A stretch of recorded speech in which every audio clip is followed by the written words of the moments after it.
Titans Global. Let's go. Started with a vision, two voices in the mix.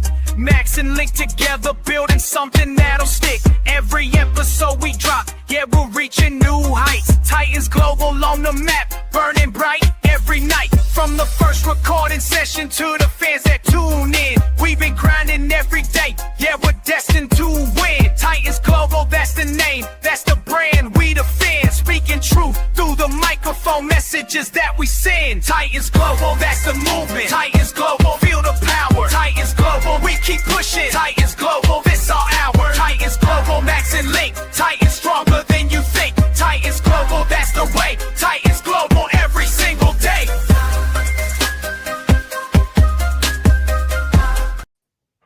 What's up, Titans fans, and welcome to another episode of Titans Global Podcast. I'm your host, Maximus Titan Fan, and with me, as always, is my good buddy Link. What's up, bro? What's going on? Good to be here, everybody. Thank you for tuning in. Division football is upon us, so a lot to get into tonight. Colts coming to town. But before we get into all that, make sure to like, subscribe, comment, get in the comment section. Let us know what you think about this one. Give us a share. We do this for you guys. We want to reach as many people as we can. This is solely based for the fans. So with that, we will get right into it. What's up, guys? All right, so I don't know. Normal stuff we'll talk about. Normal Titan channel, normal Titan time. 0-2 Titans versus 2-0 Colts. They're 3.5 point favorite, and the over-under is 43.5. So, yeah, there you go. As far as the other stuff goes, injury report is not great on the Titans side. Latham did not participate. Questionable. Snead did not participate with a back injury. He's questionable. I know, man. I know. Oliver with a knee injury is questionable. Did not participate.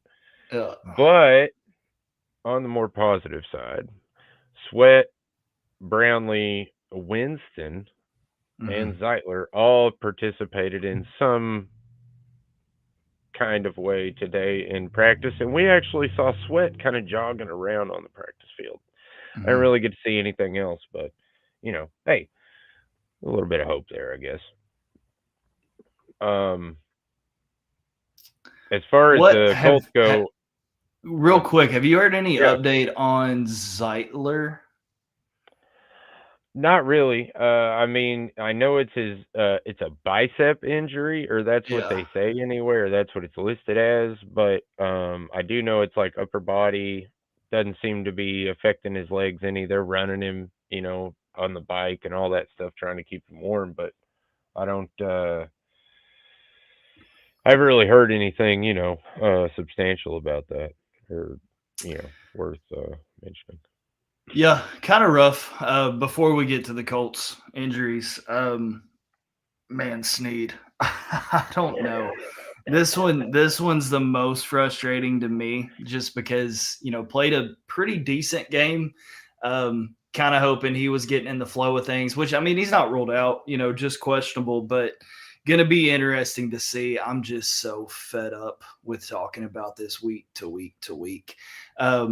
Big one to me was Winston getting healthy. I think he could be a big part of this defense, not just for this year, but for years to come. So seeing him back out there was definitely a bright point. And then one I don't know if you mentioned, I may have missed it, but Khalil Mullings, he was limited on Wednesday's practice. So this is another one, Tajay Spears hopefully looking to get back. Is it next week the earliest he'd be able to come back? We're in week 3. So that'd be week out for 4 weeks. He needs 5. So, okay. So, interesting to see if Khalil Mullins is able to dress, because, looks like Tony Pollard obviously getting the bulk of the carries. We haven't seen a lot of Chestnut, even though I thought we would. But if Pollard continues doing what he's doing, I mean, I'm okay with that. But Khalil Mullins, just one of those younger guys who I was hoping would get a few more opportunities with the Tajay Spears injury, but now he's unable to get healthy. So we'll see what happens. But yeah, we'll get to the Colts ones. Just some interesting little tidbits I wanted to throw out there. Yeah, there are some interesting things. Josh Downs was on the injury report, but he was a full participant today, so I don't count that. But Bernard Ryman, I don't know how you say his damn name, but he's been ill and he's been out all week. So I don't expect him to miss the game unless it's like freaking COVID or something. But anyway, the real interesting injury that's on the report, or the only one that I think is really worth talking about, is Tyler Warren. He has some kind of toe injury. I don't know, turf toe or some shit like that. But anyway, he's questionable, but he is their leading receiver as far as reception goes with 11. So I think that's crazy for a rookie. Yeah, I know, right? But he's a tight end too, so that is usually the quarterback's best friend. But there you go. Oh, Jock Batchy. My God, dude, why do people do this to me? Anyway, I think that's how you say your name, dude. I'm sorry if I messed you up that bad. But yeah, he's quad questionable. I don't even know who he is. So there you go. Did not participate though. Matchups. Talk about a little matchup. Titans front seven versus the run game. That I think is going to be a very interesting battle. I had an interesting thought this week, and I shared it on Twitter. Well, really, I just shared it with a couple people on Twitter, but I think all three interior linebackers should be in the game at once, especially on early downs. I think that's a smart thing to do.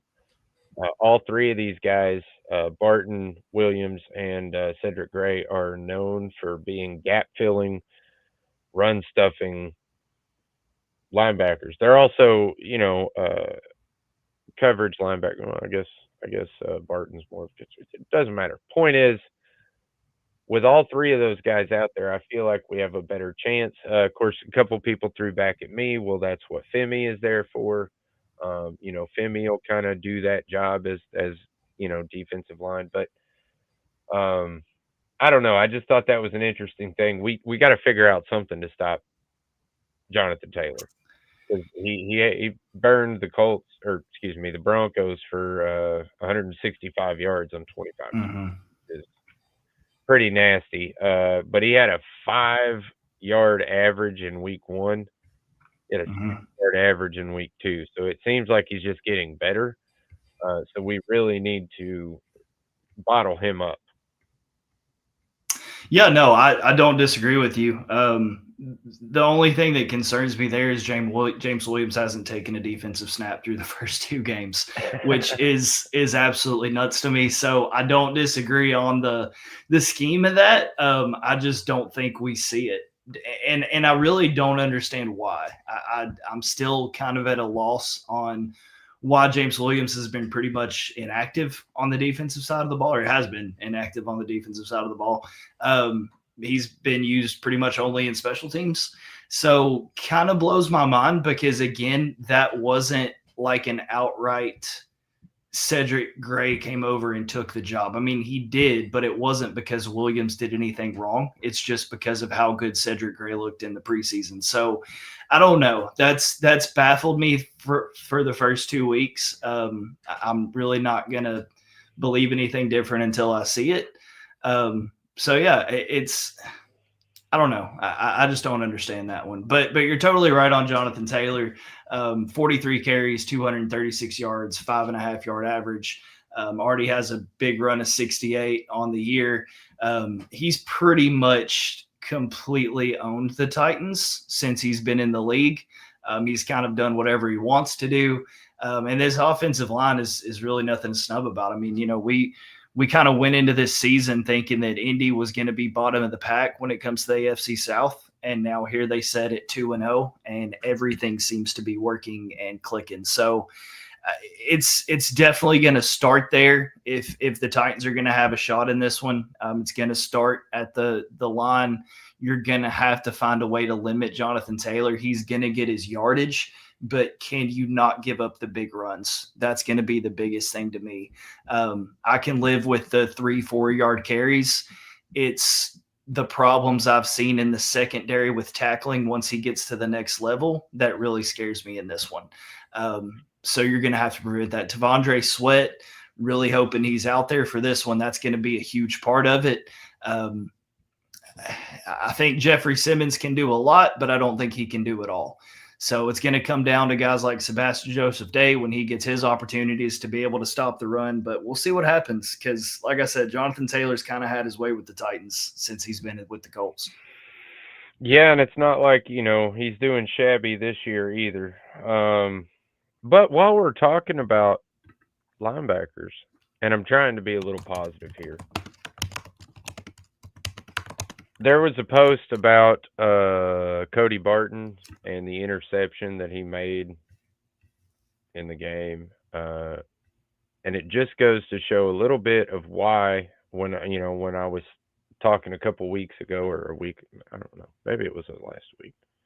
Anyway, when I was talking about if Callahan was fired, who's the interim head coach? Is it Denard Wilson? Which I think that is the unanimous answer of yes, but last week, that one play shows why he is so good at what he does as a defensive coordinator. He made it look like a cover 2 as Barton standing over the left tackle, like he's going to either play the flat of the field, which is what I thought was going to happen, or, blitz.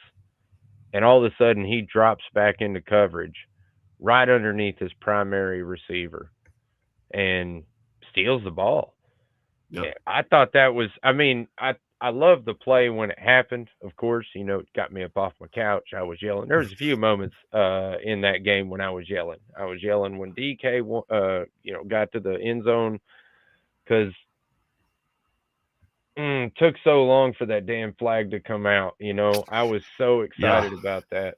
But I don't want to get off on that. I'm talking about Barton and how he did really well and how Denard Wilson's scheme affected the game, and he fooled one of the elite passers in this league. And I think that is something that deserves a little bit of respect. Yeah, that's fair. There's been some boneheaded penalties and some bad plays given up by this defense, but as a whole, I think they've been pretty decent through 2 weeks. I think Denard Wilson has came in with fairly good game plans. And look, they put them in situations to win the game. They were in it late in the third last week. They were in it till basically the last drive in week 1. So I think the defense has done enough. To me, it's just going to be, can this offense find a way to put points on the board? But yeah, I agree with you. I think the linebacker play has looked good.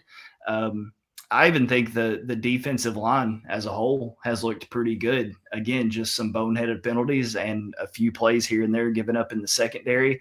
But it's really hard to get a good gauge of that when your offense is still having these 3-and-out struggles, when they're getting behind the sticks, when they're putting the defense in bad situations and plus territory. But yeah, as a whole, I'm pretty satisfied with what I've seen from a defensive standpoint. Yeah. Again, I don't want to take too much away from the defense because let's be honest, stats. It's like I was talking with somebody after watching the tape on Snead. He didn't do as bad as I thought he did. No. Based on the PFF grade that I saw, based on the stats that I saw, I thought, oh my God, that was a horrible. No wonder they didn't have him out on the field. No wonder he was on a snap count. He's really not in shape. But you go back and watch the tape, he was pretty sticky. And defense, it's so hard to play defense in this league nowadays because the rules are made for the offense to score points. Because that's what puts the fans in the stands is the touchdowns and the big long passes and the crazy runs that get out of control. That's what we want to see, the explosive plays. Mm-hmm. So I don't know, but another big matchup is going to be the Titans' offensive line. You talked a little bit about it against the Colts pass rush, which isn't great, but they do have DeForest Buckner. I feel like they had another young budding star or whatever, but maybe not now that I'm thinking about it. But the point is that the Titans quarterback Cam Ward has been pressured on 50% of his dropbacks, which is insane and amounts to 11 sacks, which is the worst in the league. So our offensive line is just not doing the job as far as blocking, and everybody's like, oh, well, it's not on all on the offensive line, only about 50% of them's on the offensive line according to PFF and other stat. I don't know. I'm just not, when it comes to offensive line stats, I think there are, what's the word I'm trying to use here? They can be skewed by personal bias. That's fair. Whether you like a player or don't like a player, or look how they played, or you know what I mean. I don't think they watch the tape so much as they just look at a box score or something like that, and then grade them. I don't really, you can't grade a player on a computer model. Yeah, and I think you also have to take into account, like, it's not an excuse, but if you look at the first two teams the Titans have played, I mean, we're talking about elite defenses. We're talking about elite front seven. So I think they're going to be a little better against the Colts, who have only generated 3 sacks through 2 games. He's going to have some more time to throw, Cam Ward will. This is going to be a good test for this offensive line to see where they're truly at. Because, yes, you've played some elite defensive, but you've also looked really bad. So now you're going against a defense that isn't at that elite level, but probably still a top 20, maybe top 15 defense by the end of the year. So we'll see how they work against that. The biggest letdown to me on this offensive line, if I'm looking at, I'm going through here, I think Cush has struggled more than I expected he would. You can contribute that to if he's truly fully healthy or not. Dan Moore, though, I don't know. He was brought in here to kind of shore up that side. You move J.C. Latham to the right. It's just, I don't know. I expected a lot more. I really did. And then the Kevin Zeitler injury last week, we'll see how that pans out. J.C. Latham, whether he's able to go or not. But, man, that left side, I thought I'd see better play. And Skoronski, to his credit, he's looked good. He's probably the one bright spot on the offensive line to this point. But everybody else, I expect a huge step up this week for the guys that end up playing. Yeah, it's like you were saying earlier, we get tired of talking about Snead's injuries every week. I get tired of talking about how crappy our offensive line is every week. Yeah. That is like one of the things that irritates. I was so excited this offseason because I finally felt like, we've got it. Yeah, see, I knew better. At least better. You know what I mean? I didn't need it to be perfect. I just needed it to be better. Give me, like, literally, I was screaming again at the TV, but in a different way. Just give him 2.5 seconds, 3 seconds. For God's sake, give him 3 seconds. But anyway. Well, and two, yes, I'm very critical of the offensive line, but not every sack I've seen has been totally on them. Right. There has been situations where Cam Ward, whether it's running backwards, whether it's holding on to the ball a little bit too long, whether it's maybe rolling out a little early and putting his offensive line in a bad position because, they didn't expect that. So, I'm not saying it's all on the offensive line, but I'm with you. I definitely expected more. I thought we saw some good things in the preseason that just haven't translated. One thing I will say is the penalties have to stop. The false starts, the pre-snap penalties, the ineligible man downfield, it's getting to a point of absolute ridiculousness.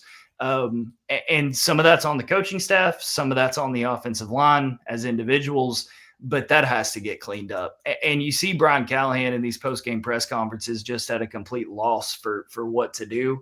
And it's frustrating because it's really hard to win football games when you're in 1st and 20, 2nd and 20, 1st and 15. It just puts yourself at a disadvantage all game long. So if I'm looking at anything, it's not even the time to throw. It's not even the holding up your blocks. It's just the penalties. Like if you can fix that, I'm okay. You know what I'm saying? Like Cam Ward has the ability to extend plays and do pretty crazy things given the opportunity, but you've got to fix the penalties. That's step one for me. Yeah, the penalties are a killer, especially in the middle of a drive, or you start out the 5-yard run, and then on second down, you jump and you're back 15 yards, second and 15. Yep. It's a drive killer, man. So yeah, those are the things that we can't have. Yep. Now JC Latham, I don't really think he's going to play based on. Yeah, I don't think so either. What we've seen through the week with practice. So I ask a question. If you were the head coach and you had to choose between Uda or Njoku, who are you picking? I don't even know. I mean, and here was the other weird thing to me. So week one, you have Latham go down and they bring in Udo. And then the very next week, they upgrade. You just said his name. It's slipping me now. Njoku. So then they bring it. It's like they don't even know what they want, and it's just so frustrating because there's never any consistency on this offensive line. Now you can't help injuries. I get that, but it's just like if you wanted to go with Njoku, why wasn't he on the initial 53-man roster? And I don't know, this whole flip-flopping thing, it's got to stop. And part of that's on Bill Callahan. I mean, this guy was brought in. He's supposed to be this offensive line guru, the best in the league, and everybody praised him as that. And yeah, he's had success, but then he gets here and it's just like he forgets how to coach an offensive line. So it's frustrating. So I guess if you're asking me, like, I mean, I guess you go with Udo, like, because that's who was on your initial depth chart as being the next man up. But I don't know what, and honestly, I don't really care. Just what I don't want to see is the rotation. Whoever starts the game needs to finish the game. That's how I feel about it. So just consistency, I guess, is what I would coach into them. So I don't know. I mean, they're both pretty bad. If I'm being honest. Hans too. You left him out, man.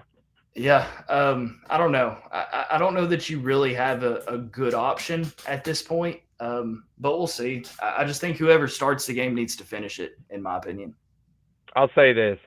In this one game, when I'm looking at this game and I'm looking at how much pressure Indianapolis brings versus the last two teams that we've played, I feel better about this game, like you said.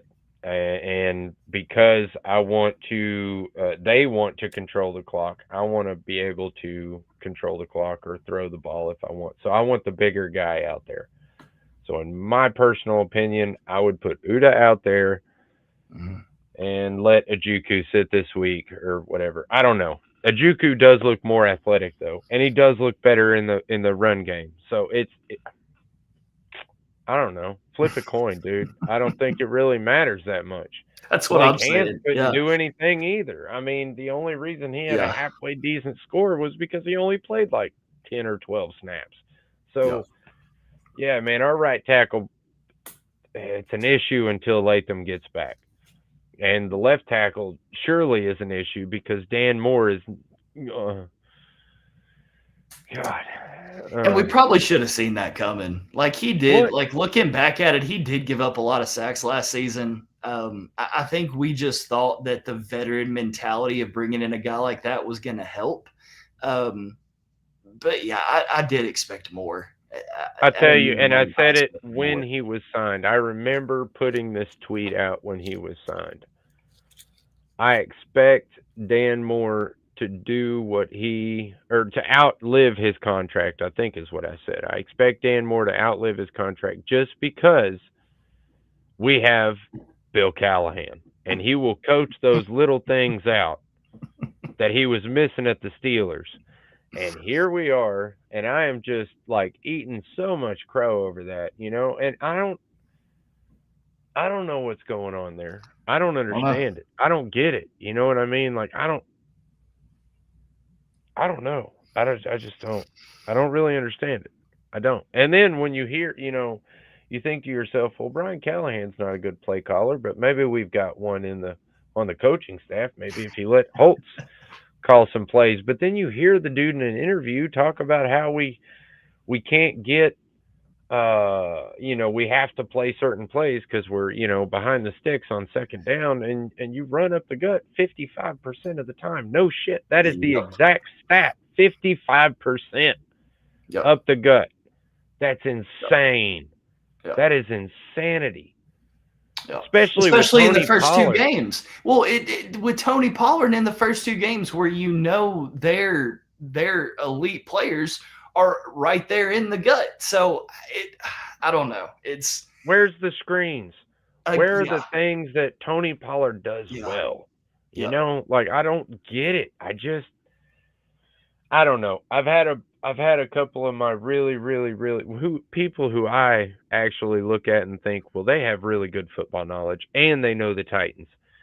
It's hard to come by, but there's a couple people that I actually interact with online that I think have a really high football IQ, and they're at least one of them. I won't say all of them, but one of them is telling me just to chill the hell out.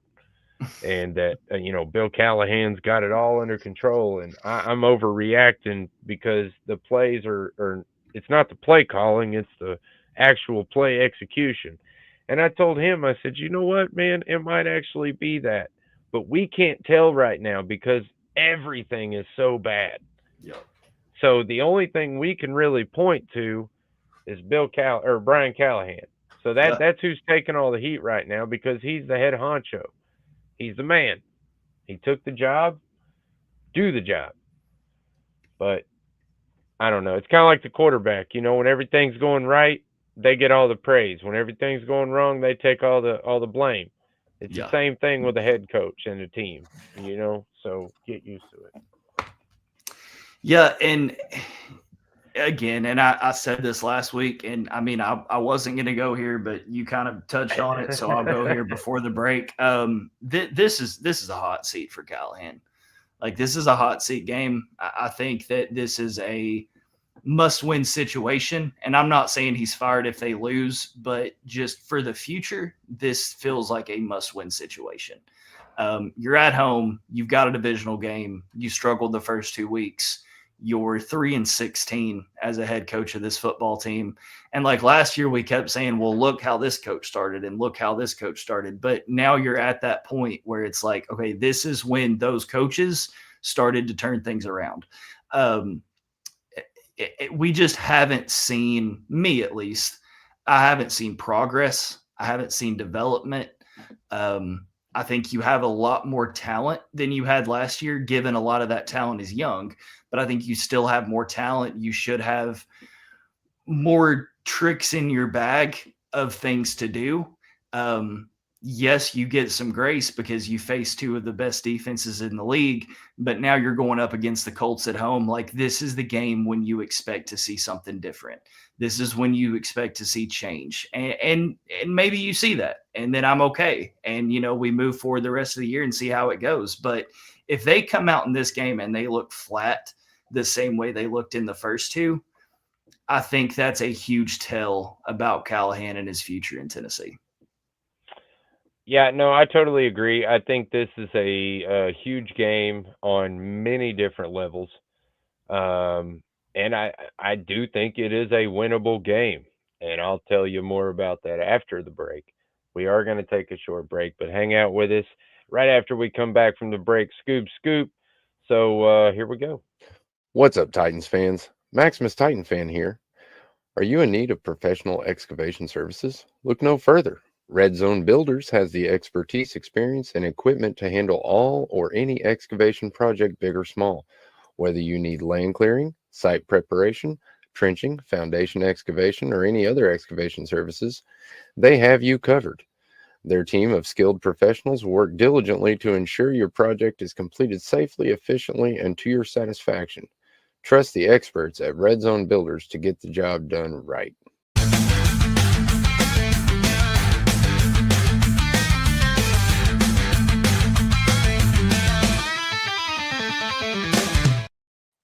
Hey everybody, how's it going? Max, Link, Titans fans. How's everybody doing tonight? It's Colts hate week. I'm saying it real nicely, but it's Colts hate week. I feel like it is a must-win game too, Link. I have a feeling we should bet the over on this game. I feel like both teams are going to score in the 20s, mid 20s, and I feel like Cam Ward's going to have his coming out game this time. We're going to have some big plays by Al Manor. I think we might see a DK special teams touchdown this weekend, and we need the crowd to show up and support, especially because Mike Keith is coming back home and going to be inducted into the Ring of Honor Sunday. So that's going to be a big time at halftime for Titans fans that miss him and everything else. He's going to be there. If you're Titans fans and you're going to be at the game, you need to show up at across the street from Lot H over there at Two Tone Blue Nation. They are the best tailgate party for the Titans anywhere. Bottom line. But to finish it off, I'm going to say this.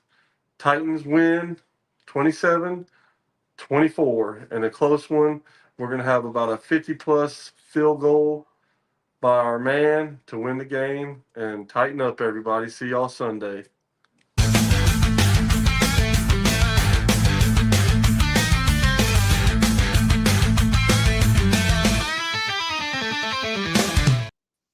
Yeah, I'm probably still going to mess with the music a little bit more, but He's bold though.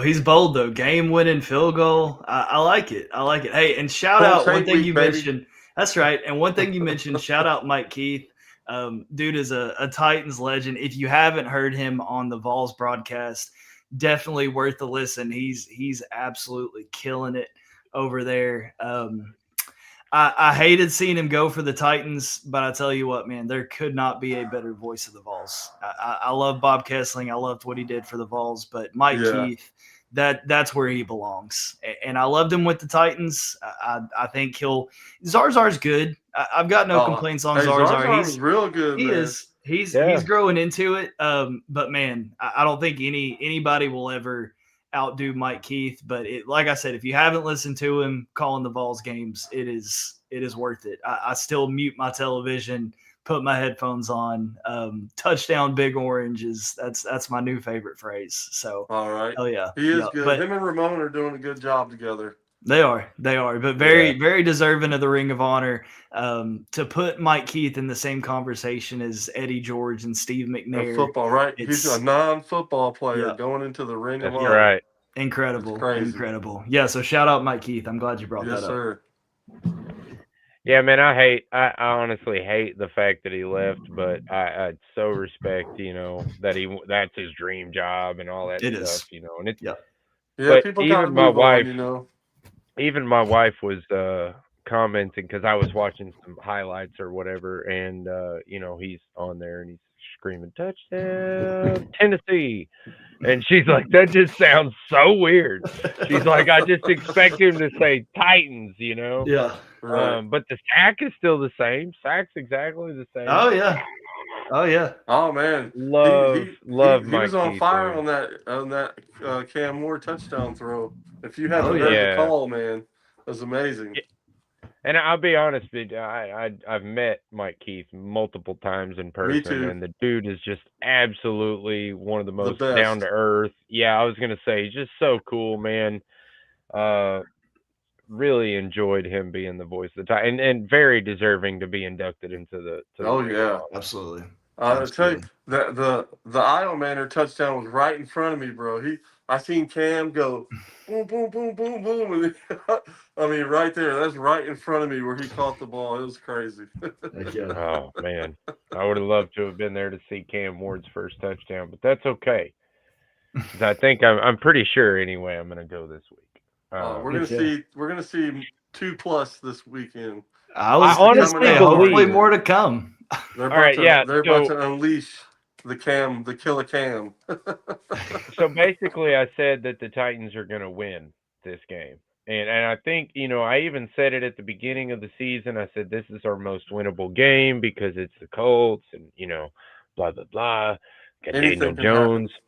Jones. But yeah, now when I say it, I get this look from people like, because when I said it 3 weeks ago, everybody was like, "Yeah, man, you're probably right. Daniel Jones sucks." Now all of a sudden, everybody's like, I don't know, man. Colts are on a roll, man, and I'm like, yeah, they are, but I don't know, man. I say it a lot in the mechanics world. I'd rather be lucky than good any day. But I think the Colts are just having their way with luck right now. They're always on fire, and then they peter out.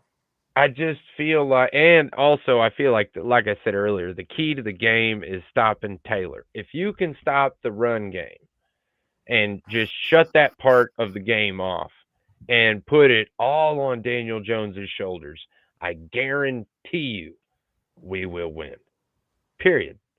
End of story. I guarantee. If T Sweat plays this weekend, we have a huge chance. Not only that, we need all the Titans fans in the stadium because Daniel Jones does not play well away. I want to believe you. I really do. But look, I'm not trying to hype the man up, but dude looks like a whole new quarterback. And I'm not saying you can't beat him by any means. I do agree with you. I think the run game is a big part of it. I think if you stop the run, you definitely give yourselves a better chance. But this dude's thrown 71%, 588 yards, 45 of 63, 294 yards a game, 2 touchdowns, 0 interceptions. And the biggest one, they've only given up 2 sacks. So you've got to find a way to put pressure on him. I do agree with you. Stopping the run's a big deal, but they've got to find a way to generate pressure from the edge this game. This needs to be one of those where Femi kind of has his breakout moment, in my opinion. Arden Key has to have a good game, but I'm mainly looking to Femi. I think I want to hope that it is. I just need to see it to believe it. So if he's ever going to be the dude, it has to be this game for me. I just want to say 2 words to that. My reaction to that is Kerry Collins and Chris Johnson. Would you call Kerry Collins a good quarterback? I'd call him average, maybe slightly below. Okay, all right, sweet. So we're on the same page here. He's not a good or great quarterback, either one. But with Chris Johnson popping off 2,000 yards, that's true. All of a sudden, Kerry Collins is leading us 13-0, baby. Yeah, we end the season that year on 13-3. But it was with Kerry Collins, y'all. Yeah. I mean, that's my point, okay? If you can stop the run, you're left with Kerry Collins and some not great receivers. You got one good receiver on that team, in my opinion. Josh Downs is okay, but I think he's just a deep threat, and that's pretty much the only thing he has to his game. Pittman is the real wide receiver threat there. He's a threat, Yeah, if you can stop Jonathan Taylor, though, that's it. I mean, you got him, especially if you can create some kind of pressure. I don't care if it's Jihad Ward or Arden Key, Femi. I don't care. I don't care who it is. Jeff, God, I hope Sweat plays.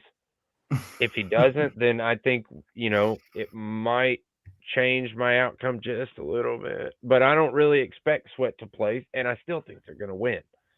I don't think it's going to be by a lot, but this is a quintessential Mike Vrabel offense.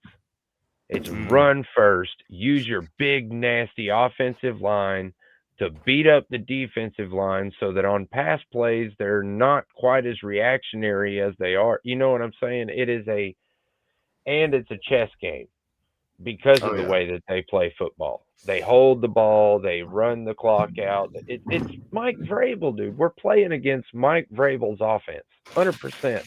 That's fair. But we are not playing against Mike Vrabel's defense. I think the corners are going to have a good day Sunday. I think McCreary's going to come out with a pick. I think it's going to be a good day for the corners because, Well, like you said, the wide receivers are good, but they're not great, and I think our corners are going to match up well. So I think that part of the game is going to give us more time to create pressure because I don't believe the wide receiver is going to be able to get as open as much, especially with Brownlee Jr. He hands on guys for 7 to 8 yards. Before he stops messing with them. So I think that's going to be a big plus for us. Well, and I'm glad you mentioned that because I think the key stat in this one is going to be turnovers, and it's hard to say that because I mean you go back to week 1, what they generated 4 turnovers and still lost the game, but Colts have not given up a turnover this season to this point. They're +4. They actually lead the league in turnover differential and in maybe total turnovers, but either way, you've got to find a way to get the ball. You've got to find a way to generate that pressure, get in his face, force an interception. If you let him get hot, he's going to stay hot. So you've got to find a way to get turnovers. And I think that's ultimately what this game comes down to, because I think all of us are in agreement that it stays close. I mean, I think this is a fourth quarter game, maybe the last 2-minute drive. And the team that can get maybe that one extra possession and force the turnover has a great shot in this one, in my opinion. Definitely. Yeah, and also, and we need our guys. I think, and like Cam said today or yesterday, he's still learning how to finish drives, and I think he's starting to figure out how to finish drives because I feel like the first 2 games we're like slowly picking up on yardage, and I feel like this, like I said, I just got a feeling this is going to be the Cam Ward breakout game. I'm glad he didn't get 4 touchdowns and 380 yards in the very first game. I was kind of glad it started out average so he can build up to that. So, but I believe this is going to be the Cam Ward breakout game. I just got a feeling that we're going to see some magic this weekend. And let me bring up another good point here that I think is a good point personally, is the Indiana, with all these stats that we're seeing with Indianapolis, it's almost like offensive perfection. It's not, but it almost is. The one thing they haven't really faced yet is adversity. What happens when you turn the ball over or when you actually have to punt, your drive stalls? What happens then? And I think that's what's going to happen here. I think the Indianapolis Colts are going to make a few mistakes, and then all of a sudden those few mistakes are going to snowball into a quicksand. I think the more they struggle, the more it's going to make them worse. Daniel Jones is going to feel all the pressure of the game on his shoulders. Like I said, if we can stop Taylor, then it all is on his shoulders. Now, I don't know. I think personally, I keep bringing it up, but I think this is the winnable game. I think this is it. If you look at the 2 weeks after this, it's not really great. But I feel like this is our win, damn it. So, I don't know. Yeah, well, you said it. I mean, you're going up against the team who hasn't punted the ball yet through 2 weeks, which is absolutely insane. And look, they played the same defense the Titans did, and they probably should have lost that game. But I mean, you mentioned that they've had luck on their side. Yeah. But for the fact that, I mean, they've gone 2 weeks and haven't punted, that's insane. So you've got to find a way to get stops. Yes, you have to bottle up Taylor. Yes, you have to try to force some turnovers. But it's just I'm kind of still in shock because, again, this is a team that we thought were kind of bottom of the AFC South, and now they look like the best team in the division. So we'll see what happens. But I'm with both of you. I'm not ready to get to predictions just yet, but this feels like a winnable game. It feels like a must-win game if there was ever going to be some aggressive play calling. Scoob, what was that stat you gave us pre-show? The Titans are the only team. Well, this is what I heard today on the radio. The Titans are the only team in the NFL without a 30-plus yard play. Yep, that has to change. That has to change. You've got to get aggressive. You've got to take your shots. You have to make this defense earn it. You've got Bynum, the Colts safety, with 2 picks on the year. You can't let that scare you. you have to get aggressive. This is an all or nothing situation for this coaching staff. Whatever tricks you've got in the bag, you need to break them out this game. There needs to be some deep shots. You've got to stretch the field. I think Io Manor, like I called myself that time, I think Io Manor has done a great job early in his career of being that deep threat. Use that to your advantage. Like he's not scared. He's pretty fearless. He's already balled on Travis Hunter before. So let's continue that same energy. Like you've got Ridley, you've got Io Manor. Hell, you've got DK. I mean, if you're looking for he's a deep gonna have threat, a big game too. That's what I'm saying. If you're looking for a guy who can stretch the field, like you've got the dudes to do it. And I'm shocked that they haven't taken more advantage of that to this point. But if there's a game that they got to go, it's this one. What do you mean you're shocked, man? DK's a deep threat. So, I mean, it's either going to be, all or nothing, and they ain't take no deep shots yet. So, and also, like Io Manor said, too, in his little thing, he was really excited about Cam and the coach giving him, trusting him in those one-on-one opportunities because he is a very nasty, aggressive ball catcher in the air, one-on-one with a corner. He is nasty, man. He comes down with the ball, and they're giving him more leeway too. And I just think things are about to start opening up. I really. Well, not only that, he's from Stanford, Right. and I was watching an interview with him today, and I really hadn't put this together yet, but when he started talking about how hard school was, I was like, oh, well, hell yeah, I bet it is hard at Stanford, man. That's one of the big colleges, Super and then I started kid. to think to myself, wait a minute. That means this dude's IQ has got to be ridiculous, I mean, to graduate from Stanford and be their all-time reception yard. I mean, damn, I don't know, man. I think this kid is something good, really man. special. Yeah, I'm really happy we drafted this kid. Yeah, DK too. Like I said, the way DK reads the field and feels the presence of the other defensive players, he's really good, man. That kid can move on the field, and he I'll gets say that this top about speed DK. within 2 or 3 steps.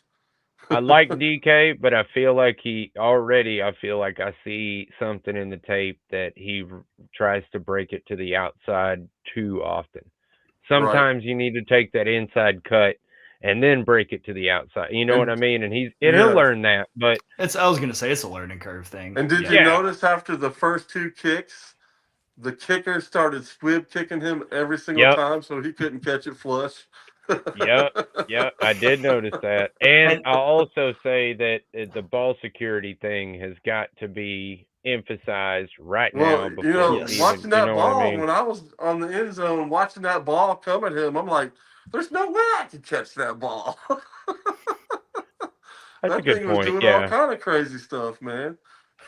Yeah, the one downside to it is he's no longer a secret weapon. He's just a weapon. Right. Like you're gonna see them start to kick away from him more. But I mean, he's got all the intangibles you want to see in a returner. Man. I mean, he's got the speed, he's got the moves. Again, ball security. Field, ball security. That's going to be something that I want to see him lock down. Here's my fear. And I don't think this is a situation, but my only fear is as teams start to kick away from him, I don't want to see him try to do too much, like make a play that's not there, try to catch something that he should probably let go. I think we saw a little bit of that last year where it's just trying to do a little bit too much. So, stay in your lane, make the right decisions. But yeah, I mean, it's no longer a secret. He's one of the best returners in the league, in my opinion, when given the opportunities. Just need to take what you're given and make your plays when they come to you. Exactly, man. The kid's got it. Yep. Yeah, man. I agree. I like DK. I like Ioman better, but Ioman whatever. I mean, we actually have 4, 5, 6, about 7 bright spots on the team, I mean, we got a couple things to talk about. Time. Yeah. I'll agree with that. Yeah, we got some nice stuff to talk about. That is for sure. Yeah, I mean, how long has it been since we had 7 bright spots on the team? It's been a minute. And Get back we in the legit Mariota have about days. 7 bright spots on the team right now. Yeah, you'd have to go all the way back to the Mariota days, the early Mariota days. I don't know. Maybe the mid Mariota. Good things are coming, I think. Good things are coming. Hopefully, I sooner agree. than later. Yeah, for God's sake. Yeah. I mean, it's going to be a couple more bye-bye. drafts, Hopefully, by the time we get into the new stadium, we'll be contending. Hopefully. Well, and Yeah, it's we way better too be early to contending. talk about, but I mean, this is a team who has, as of right now, they have the most cap space going into next year. I know. So there's more to build on with this. Again, you've just got to be able to develop because you've got all the raw talent you could ask for right now. You've just got to be able to develop. Cam Ward included. Again, I haven't seen this dude make the same mistake twice. I just need that to continue. If that trend keeps going, I mean, by the end of the year, we're looking at something really special. So continue to develop, continue to let these young guys get their opportunities. And yeah, I mean, the future is bright. As bleak as it's been this season and last season, like this is the first time in a long time where I can look to it and be super hopeful. I'll say that. Yeah, and we're just getting started, folks. Don't be throwing, I see some people saying I'm done with this team or I can't watch these games anymore. And it's like, dude, even if we lose the next 7, 8 games, I'm still going to watch every single snap more than once. Oh, yeah.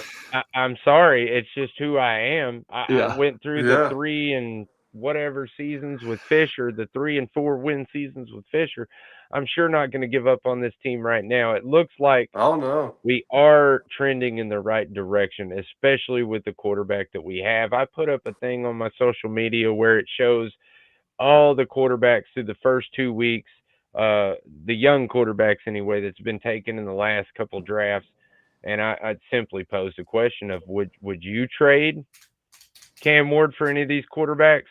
And it was a pretty resounding no. Of course, I'm asking Titans fans that, so that's a little skewed. But my point is still that there is no statistical easy answer. Oh, yeah, I would definitely take that quarterback. Even Jaden Daniels, look it up. It's not that great, man. And when you compare him to what Cam's numbers are right now, it's not that great. So I still have a lot of hope for this team. I still think that we might have some odd chance that Brian Callahan could turn it around. I don't really think so. But even if he doesn't, Cam Ward can make us a winning team all by himself. Exactly. He has that kind of star power. So I'm excited to see what the future of the Titans hold. It's about that time. Anybody got any final thoughts they want to talk about? Give me a bold prediction. What we got? Oh, yeah, we didn't even do that. Bold prediction for the Titans Colts game. I'm going to say that Daniel Jones doesn't throw for more than 200 yards. Wow. Okay. Bold prediction for me. Danny Dimes, 2 picks. Wow. Let's go, baby. Damn. Oh, down on Danny. Beating him up. Ooh, yeah, we're good beating his Lord. ass. Yeah, I was gonna go 2+ sacks, but I hate to do that to this kid. Let's go with Cam Ward. I like a 2-touchdown game. I think that last one opens it up for him. I think I don't know if I want to call this a breakout game, but I do think this is a game where he starts to see the field a little bit better.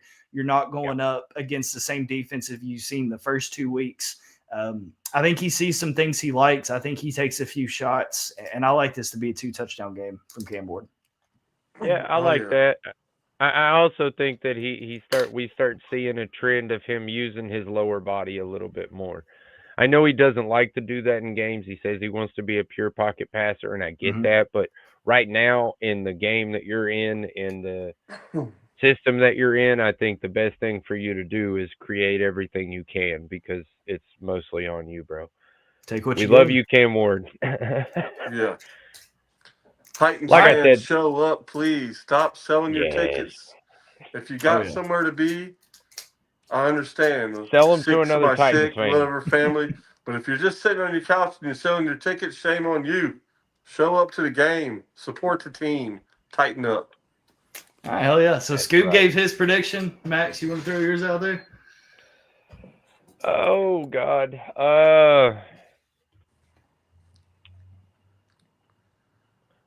I'm gonna say 21 points to the Colts, and we win. So I'm gonna at least give us 24. But honestly, I think we're more at a 27, somewhere around there, 28.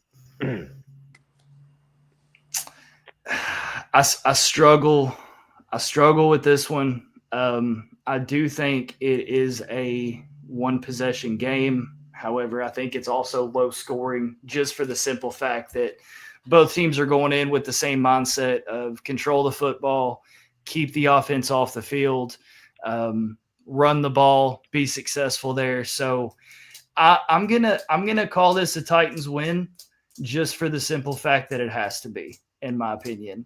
Low scoring, I'm gonna say 2017 Titans. 2017 Titans. There you go. I think they find a way to get it done. This is a special game for a lot of people, and it has to be a win. It just Did I just hear Lynx pick the Titans? Yeah. Yeah, you did, and it was hard. I struggled with it. I really did. But even going back to my season prediction, like I looked at this game. I didn't think the Colts were going to be 2-0 coming into this one. I'll say that. Right. But this, after the first 2 weeks, like they've been beat down pretty bad. I'll put it this way: if it's not a Titans win, it gets kind of ugly in Nashville. It's going to be ugly. Yeah, it's always. I think ugly. it gets kind of ugly. So yeah, if we lose, we'll see. It's gonna be nasty. Yeah. Yeah, there's going to be some fire sales happening, in my opinion. But I think because it's a must win, because you have to have it, they find a way to get it done. 2017 Titans. Love it. Love it. All three of us picked the Titans, so I think we've got a unanimous decision here. I'm always going to pick the Titans. Yeah. Y'all can be the analyst. I'm the fan. Well, no, we're fans. I mean, I'm a fan. No, That's the whole thing. Yeah, I mean, this whole thing. I mean, I call myself a fanalist as a joke, but right. I mean, yeah, we're really just fans. Yeah. But again, I'm gonna wrap it up. Thanks for hanging out with us tonight. We love you. Like, subscribe, share, whatever. We're on every social media. Go nominate your super fan. There you go. Get on there because there's only a week or two left. September 29th, I think, is the deadline. Thank you. Get on there. If you don't have Scoob followed, you follow me, whatever. Get on my Twitter page. I've reposted it many times. Just get on there. Vote. Because, man, like I said, nobody better deserving than Scoob. But tighten up. Anyway. Thank you. I appreciate it. Thanks, guys. Tighten up. Peace out. Tighten up.